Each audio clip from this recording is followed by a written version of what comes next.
Le débat sur l'immigration, vous vous souvenez peut-être qu'il y a 5 ans, la France avait lancé l'opération Passeport Talent. Une procédure destinée à attirer les hauts diplômés, à l'image de ce qui se fait dans des pays notamment comme le Canada par exemple. Aujourd'hui, quel bilan peut-on en dresser? Michel Scott et Alexandre Godin ont rencontré des jeunes concernés par ce système. Regardez. Ils s'appellent Zekerias, Kinfan, Nazarine, Elisabeth ou Rajanandini et ont tous les mêmes rêves.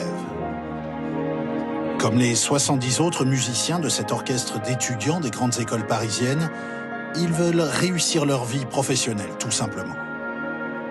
Or, pour cela, ils ont quitté leur foyer, leur pays, laissé loin derrière. Je viens d'Iran. Je viens d'Allemagne. Je viens de Turquie. Je viens de Malaisie. Je viens de Chine. Mais s'ils suivent la même partition, chacun a son projet bien précis en tête. Moi, j'ai envie de monter ma start-up.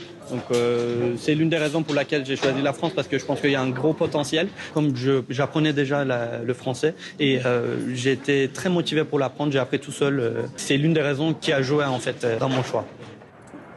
Nous retrouvons Kinfan et Najanandini. L'une fait un doctorat, l'autre est en première année à l'École nationale supérieure de chimie, à l'endroit même où Marie Curie, elle aussi étrangère d'origine, menait ses recherches il y a un siècle. Oui, Jean-Philippe, d'accord, d'accord, préparez vos solutions.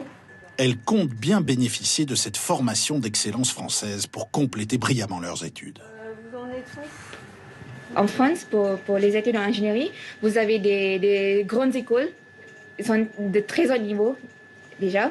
Donc, ça m'a intéressé beaucoup. Quant à l'établissement lui-même, il y voit aussi un avantage. Ça apporte une diversité, une plus-value à la formation et à nos étudiants français que l'on recrute en classe préparatoire, oui.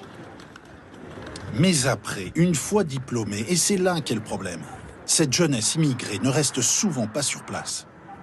Or, comme nous allons le voir, les entreprises françaises ont bien besoin de recruter ces talents étrangers. Dans les cabinets de chasseurs de tête du quartier de la Défense, on confirme en tout cas que le marché du travail hexagonal manque actuellement de personnel qualifié.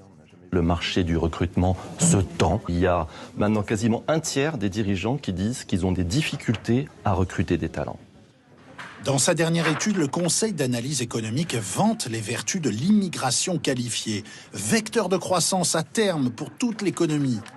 Un outil a bien été mis en place depuis 2016, le passeport talent, un titre de séjour spécialement dédié à ceux qui ont des compétences, mais comme nous le soulignait la co-auteure du rapport, il est encore trop peu utilisé. L'immigration de travail en France est très faible.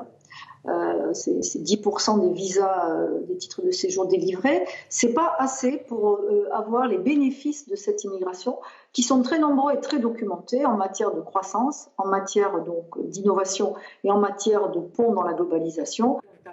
Et de préconiser l'instauration d'un système de visa à points, comme au Canada, aux États-Unis ou au Royaume-Uni, où les migrants qualifiés dépassent en nombre ceux qui ont un niveau d'éducation plus faible, contrairement à ce qui se passe en France. Outre-Atlantique, les immigrés représentent 13% de la population, mais 26% des chefs d'entreprise et 24% des créateurs de brevets.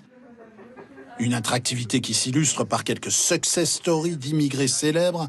Le Sud-Africain Elon Musk, patron de Tesla, l'Indien Sundar Pichai, patron de Google, ou encore le Français Stéphane Bancel, PDG des laboratoires modernes.